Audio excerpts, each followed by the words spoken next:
sasa unaweza ukatuakishia ile fan pale hapa hivi.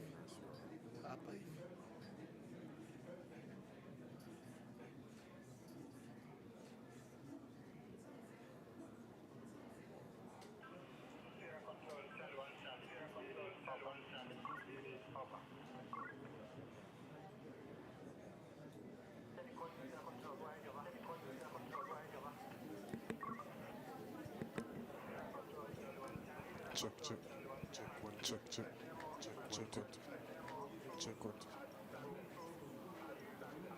Wireless mic here. Wireless mic here. Check. Check.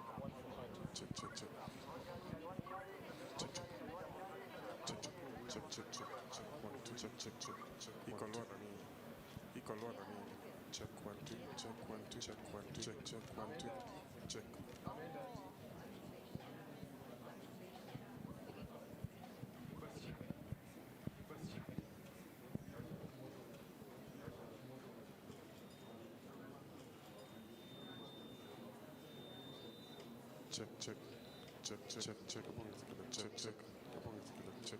Check 1 2 check 1 2 check 1 2.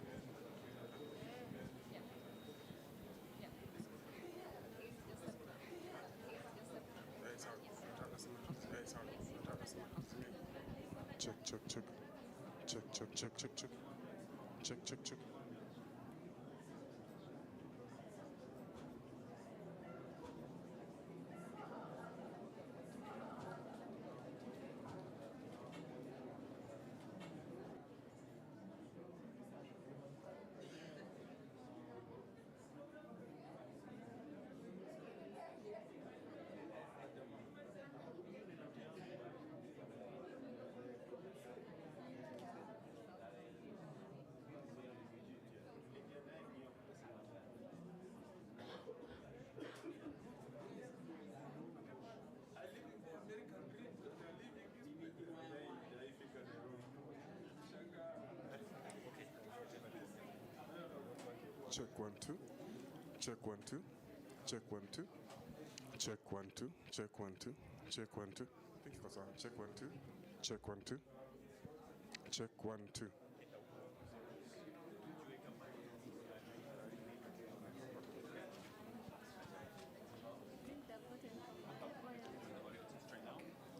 Check 1 2 check 1 2. Mic check 1 2. Mic check 1 2 check 1 2. You can give it when you're done. To the middle.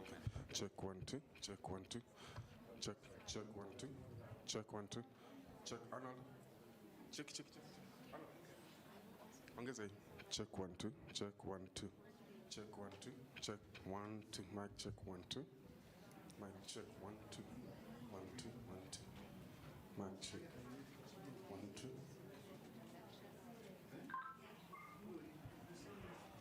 Check 1 2 check 1 2. Mic check 1 2 check 1 2 check 1 2. Mic check 1 2 check 1 2 check 1 2.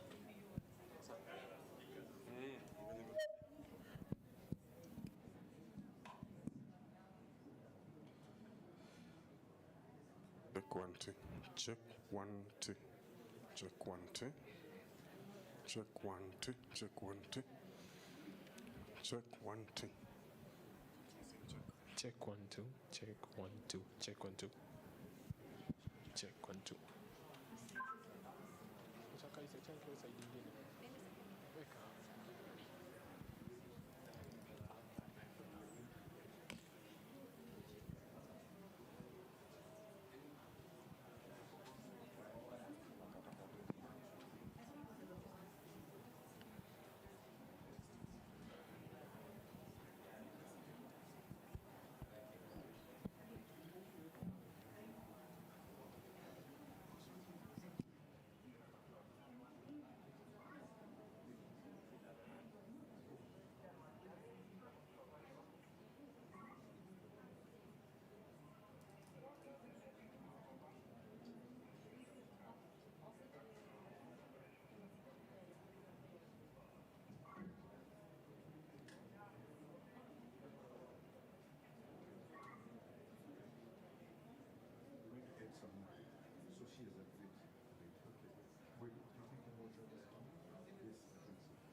doesn't mind being the first. Okay.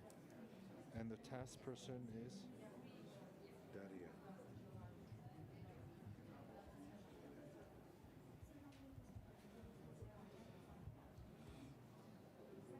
So, you good test? Yeah. Yeah. Okay. Maybe I'll just go and write it down. Yeah. If we have time. Yeah.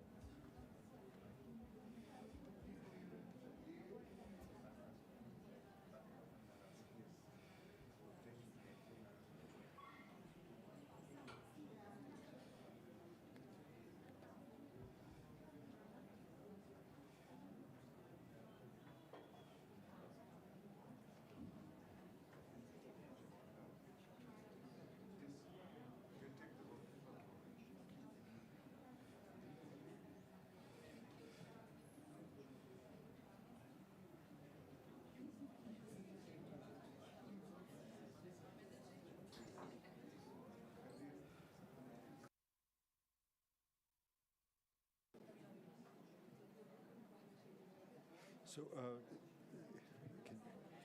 which one is Adam? This one, number 2. Yeah, which one in this? The guy who has got a hat. Oh, the blue guy, right? Okay. It's Kenya? No, it's not Kenya. He's from Nigeria. No, Nigeria. And Jackson? Which one? Which one is Jackson? Nigeria. I don't know. And Leah? Okay. And CGTN? Which one is CGTN? Right here. With the red shirt? Okay. Yeah. And Mount Kenya Times? It's that guy behind Standard Committee. Okay. And yeah, if you could just find out which one is the AP. Okay, Jackson. Yeah. And the freelance, I would Yeah. say, God last. Yeah, if I can, yeah. And what I'm trying to say, Yeah. not very good. Okay. Sorry? Yeah? Yeah, tell me. Yeah, no, sir, thank you. Share because we also want the social media channel that is now.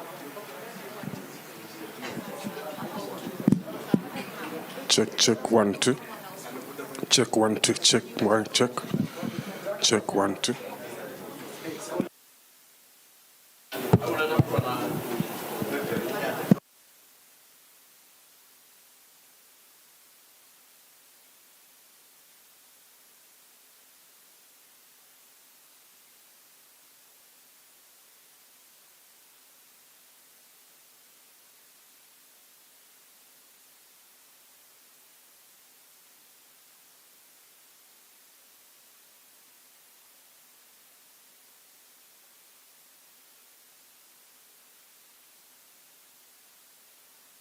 One, two.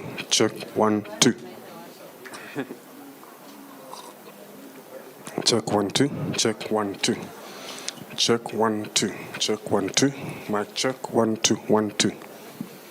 Check 1 2. Check 1 2. Mic check 1 2 1 2 1 2 1 2. Mic check 1 2 1 2 1 2. Mic check 1 2 1 2 1 2 1 2. Mic check 1 2. 1 2 1 2 1 2 1 2. Mic check 1 2. 1 2 1 2 1 2. Mic check 1 2.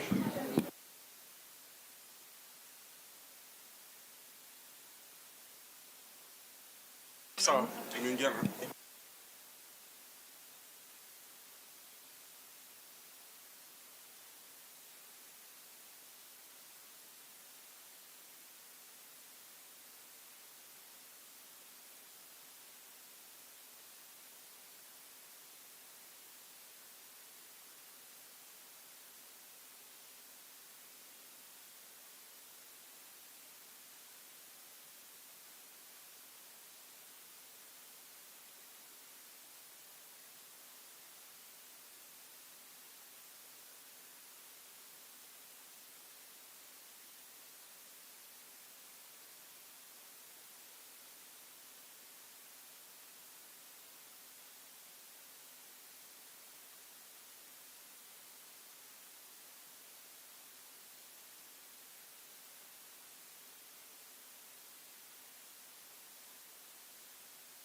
Good afternoon and welcome to this press conference. The Secretary General will have some opening remarks and then he will take some of your questions. Sir, please.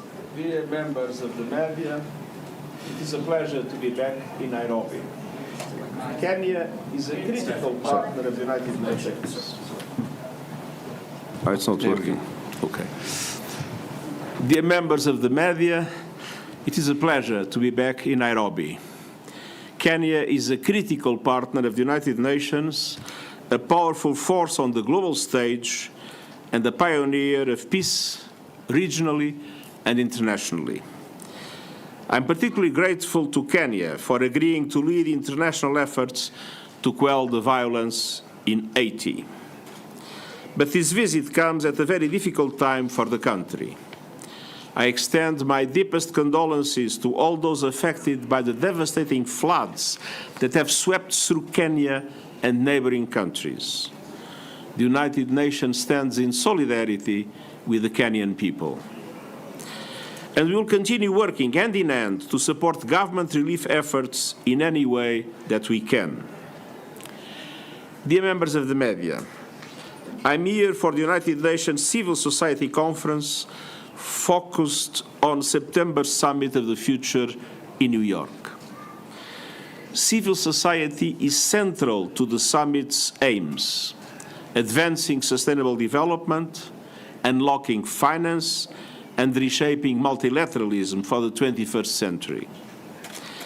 I'm delighted by the diverse participation at this conference, including many young people and representatives from African countries. Their contribution is vital. Because our world is facing multiple crises and Africa is suffering disproportionately. This continent is being blasted by extreme weather, turbocharged by a climate crisis it has done next to nothing to create, from lethal floods in the east to deadly droughts in the south. Africa could be a renewables giant. It is home to 30% of the minerals critical to renewables and 60% of the world's best solar resources. Yet, in this unfair world, in recent decades, it received just 2% of the investment in renewables. And too often, countries and communities with critical energy transition minerals are exploited and relegated to the bottom of the value chain. Others make the profits somewhere else. The United Nations is fighting for climate justice. Our new panel on critical energy transition minerals, co-chaired by Ambassador Nozifo Joyce Makato Diseko of South Africa, will develop voluntary principles to ensure developing countries receive maximum benefit. We are calling for developing countries to honor their promises on climate finance, including funding to help countries prepare for the worst of climate chaos, for significant contributions to the new Loss and Damage Fund, for action to reform the multilateral development banks so that finance flows to climate action, and for the G20 to lead efforts to slash emissions and accelerate a just global phase-out of fossil fuels. And I ask African leaders to support these efforts. And I urge all governments to create ambitious new national climate plans by next year. Plans that drive sustainable development, attract investment, and align with limiting global temperature rise to 1.5 degrees Celsius to avoid the worst of climate chaos. Africa's fate rests on meeting that limit.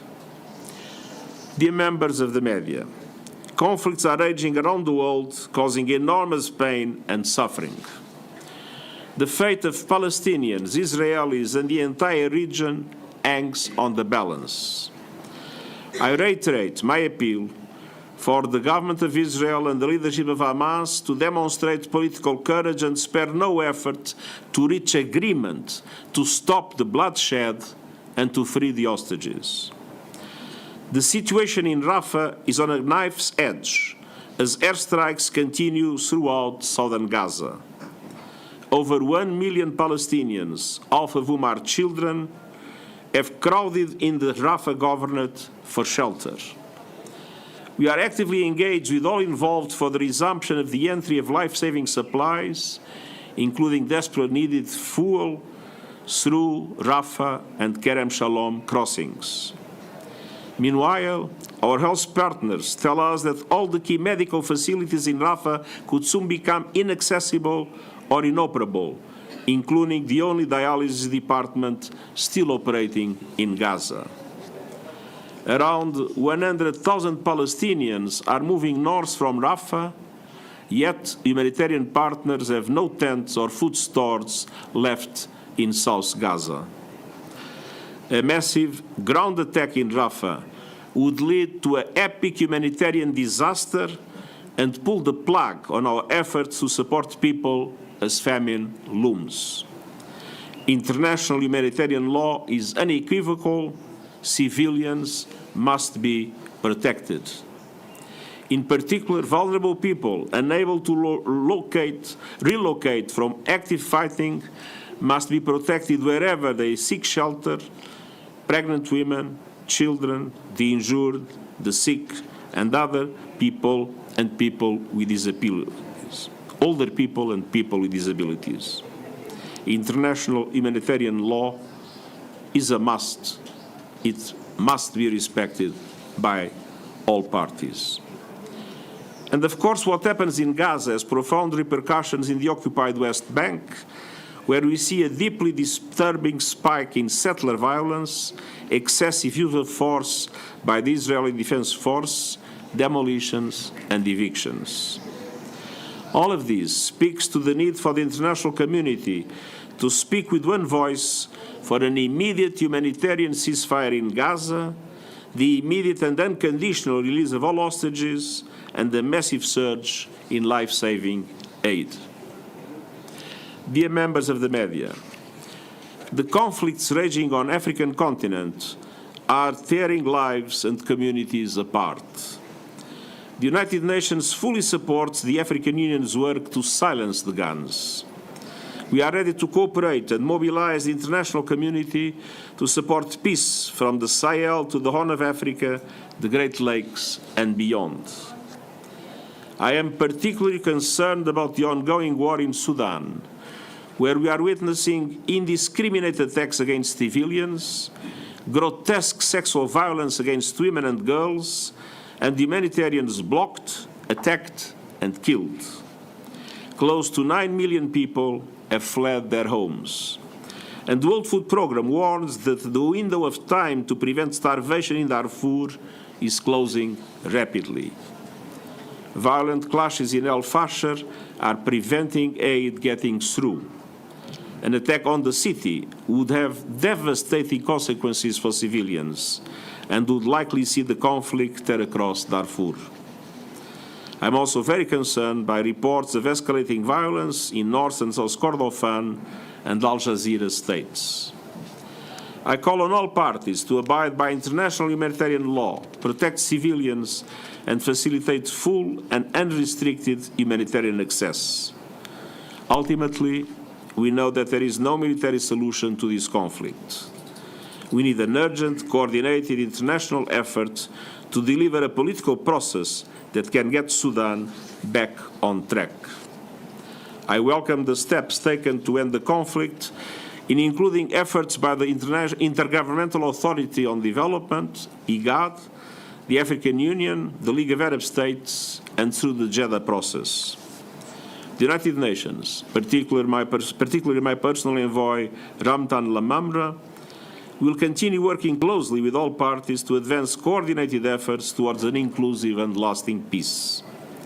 A peace spearheaded by the region and owned by the Sudanese people. And I call on all countries to use their influence to get the warring parties to the negotiating table.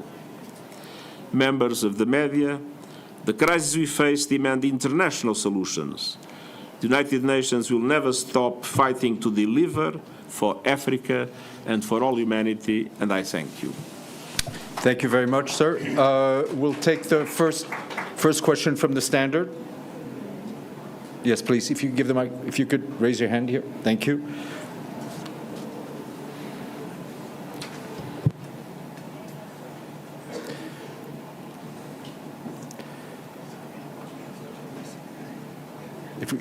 If you could take the microphone, please.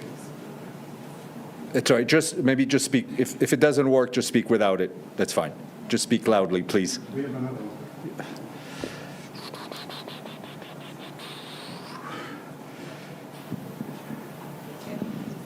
Good evening, everyone. My name is Gatweri Purity from The Standard, and my question today is, why was Kenya chosen to host this event? What is the significance of choosing Kenya to host this event for the very first time? For a very simple reason. For a very simple reason. Kenya is today a fundamental partner of the United Nations. In Kenya, we have the only country that hosts two UN agencies, UN Habitat and UNEP, the United Nations Environment Programme. Kenya is the country that has volunteered to assume responsibilities in one of the most dramatic situations we are living in the world, Haiti. And soon, Kenya police will be in Haiti protecting those that are victims of the most horrible violence of gangs. Kenya is a partner in all United Nations activities, from sustainable development to climate. I was here recently in the African Climate Summit. From peace and security in the region, as a mediator, always available, to human rights and to all other aspects of our activity. We felt it was very important that the meeting would take place in Africa, because Africa is in the center of our concerns when we look into a reformed multilateralism. If the present multilateralism has failed anywhere in the world, it has failed in Africa. This must be corrected. So we should do this in Africa, and doing it in Africa, it makes all sense to do it in Kenya as a privileged partner of the United Nations. Thank you. Adam from Nigeria, please. If you could stand up. Okay. Thank you, Mr. SG. My question is, what beyond Nairobi, post-Nairobi, what are you doing? What is your commitment towards ensuring that the various issues that have been discussed in this conference, there's a kind of meaningful engagement and follow-up on the issues as we move towards the summits of the future? Because oftentimes we come to this kind of conferences and we talk, but then not much happens beyond the conference. Thank you. I was following from far away, but following very closely the work in this Congress. And I have to say that from this conference is coming a very strong message for the member states that will be in the summit of the future. And the message that is clear: the multilateral institutions that we have today are the multilateral institutions created after the Second World War. Security Council of the United Nations, the Bretton Woods system, and others. They reflect the world of that time, not the world of today. There is not one single African permanent member in the Security Council. That is unacceptable. And the Bretton Woods institutions still reflect the economy of the post-Second World War situation, and doesn't take into account that the large majority of the African countries were not even represented then because they were under still colonial domination. So these institutions must be renewed in order to have justice, equity, and to have the capacity to respond to the dramatic needs of the peoples in Africa, with countries that are drowning in not only with the floods, but drowning in debt, because the international financial system has not worked in favor of them. Countries that have not received the financial support that was needed in order to invest in adaptation to climate change. And we see the results in the impacts of devastating floods in different African countries. Countries in relation to which there is not enough support to investment in the Sustainable Development Goals. There are many African countries that spend more paying interest of their debt than paying for education and health. So there is a basic unfairness in today's world. And our systems are outdated, are unfair, and are dysfunctional. And there was a very strong voice from this conference, from the civil society, saying these must change. And at the same time, we must be much better equipped to deal with the problems of peace and security, to invest much more on prevention of conflicts. And prevention of conflicts means development, human rights. This is where we must invest much more in the international community. A very strong message about the need of gender equality, a very strong message about the need to support developing countries to create the emergency platforms able to respond to dramatic impacts like the ones of the recent drought. So there is a lot that needs to be changed in our international multilateral system to make it equitable, to make it fair, to make it correspond to the needs of the people of the 21st century. And the voice of the civil society here was very clear, telling the governments, time to move. We cannot go on postponing decisions. We cannot go on resisting change. We need to change dramatically the skeleton of how the international community creates the force that is necessary to provide the support that developing countries require to face the enormous challenges of our time. At the same time, a very strong message on the use of digital technologies, not as a privilege of the rich, but as something that will help developing countries to catch up more quickly and to be able to provide to their citizens the same rights that richer countries are able to provide. Thank you. Efe? In Spanish, if you want. Yes, good afternoon, everybody. Secretary General, my name is Mercedes Ortuño from the Spain's news agency, EFE. Thank you for being here and answering our questions. I have two of them. After the recent unsuccessful negotiations about the ceasefire in Gaza, do you think we will see a ceasefire soon, at least a temporary one? And yet, is Israel committing a genocide against Palestinians in Gaza, as some countries and human rights organizations have denounced? Thank you very much. First of all, we have been asking for a ceasefire, a humanitarian ceasefire, independently of any negotiations. We think that a ceasefire is necessary, as we think the release of hostages are necessary. And I strongly hope that it will be possible to go the extra mile and come to an agreement that would allow at least for a end of the bloodshed and for the release of the hostages and for unimpeded humanitarian access. Now, it's for the courts to qualify the legal concepts. But I don't need, in relation to that, to say more than what I'm going to say. The number of civilians that were killed in Gaza is unprecedented. You have more civilians killed in Gaza during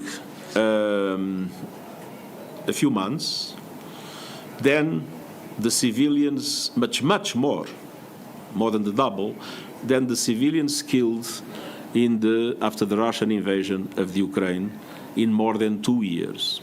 And there you had two of the most powerful armies in the world using the most sophisticated weapons with bombardments all over. And this has caused much less civilian casualties than the civilians in Gaza, which means that something is fundamentally wrong in the way this military operation has been conducted. Thank you. Journalist from Zimbabwe. Thank you, Secretary General. My name is Nyaradzo Mashayamombe. I'm a gender advocate and a storyteller from Zimbabwe.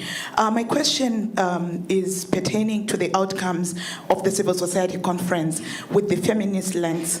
As we speak, there is a petition from the global feminists that they are not happy with the outcome document, which is what is it? The impact coalitions, yes?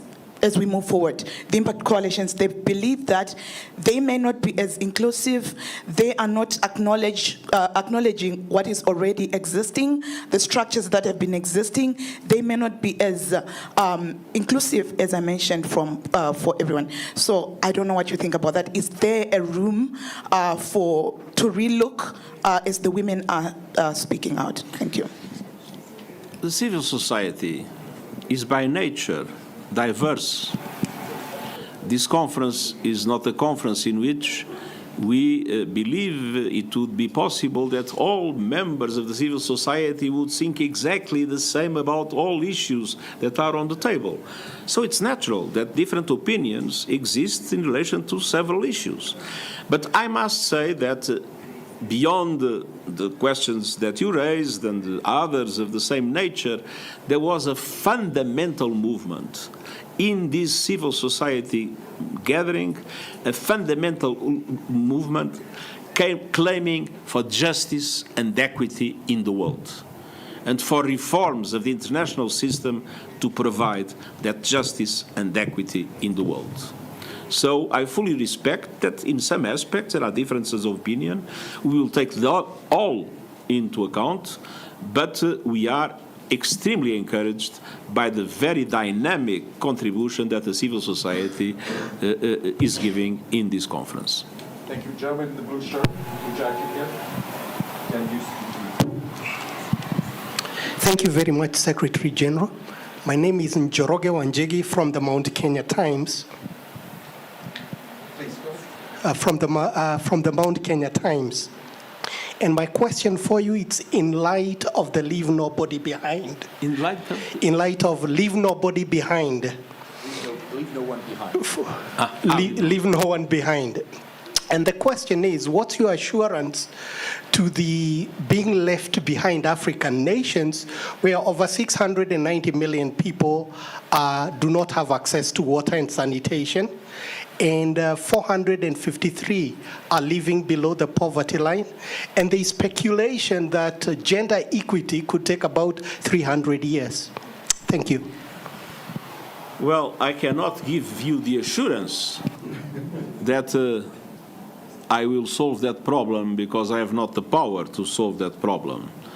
But I can give you the assurance that the United Nations will be fighting hard to make it happen, for all Africans who have access to energy, and for the impact of poverty in Africa to be dramatically reduced with the extinction of extreme poverty.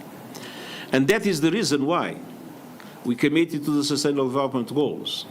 That is the reason why we are claiming for the reform of the international financial architecture. That is the reason why we are claiming for debt relief. That is the reason why we are claiming for fairness in trade and in other aspects of international economic relations. So we have not the power to give those things to the African continent, but we have the convening power to bring together as much as possible governments and societies to claim for the need for those that are still in the strongest position in the international institutions to understand that things have to change, that power must be better distributed, that wealth must be better distributed, and that fairness and justice must prevail in international relations. Thank you. Enoch from CGTN, and that'll be the last question. Thank you so much. My name is Enoch Sikolia from CGTN Africa. I know you've talked about your concerns on the issue in Sudan, But of concern to Africa is the level of attention. When you look at the attention that is given to other conflicts across the world, we're talking about the Gaza, the Russia, Ukraine conflict. But in Africa, we have had decades-long conflicts where people are still dying. Democratic Republic of Congo, the Sahel region, and even the Sudan one that you've talked about, and yet the attention that is being given by the United Nations, by the powerful nations that form the UN Security Council. So the question is, and among Africans, is why little attention is given to African conflicts as compared to other conflicts across the world? The UN does not give less attention to the African conflicts. We have peacekeeping operations in Africa. We have practically no peacekeeping or very small peacekeeping operations out of Africa. And we have had many UN members of those peacekeepings that have given their lives for peace in Africa. We have several political missions in Africa. We have regional offices in Africa dealing with conflicts. And we are permanently mobilizing the international community to be able to support populations victim those conflicts, and at the same time to facilitate the capacity of these conflicts to end.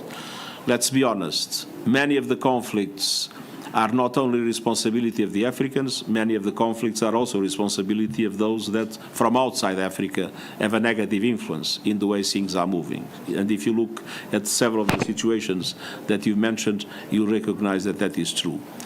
We give total priority to our engagement in the African conflicts, and they correspond to a permanent central concern of the United Nations. It is evident that the way the global media exists and the different impact of the areas of the global media makes naturally stronger impact in relation to European media, or in relation to American media, or in relation to media's conglomerates in the developed world. More attention to conflicts in the global north than to conflict in the global south. It is true. It is also true that many political leaders tend to look more to the conflicts that are close and forget those that are a little bit more far away, not being wise enough to understand that the conflicts that are more far away can have a big influence in the peace and security situation of their own countries, even if they are in the global north. And so my appeal for the political leaders and my appeal for the media organizations is to give to the African conflicts of today the same level of priority that is given to other conflicts, because they represent the same kind of threat to global peace and security, and they are causing a volume of suffering that is unparalleled in the international community. Thank you very much. Thank you very much, sir. Thank you.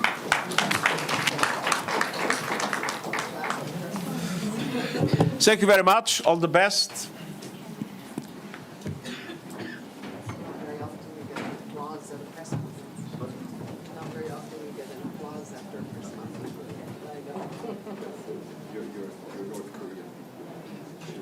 Which way we go? This way. Goodbye. Bye.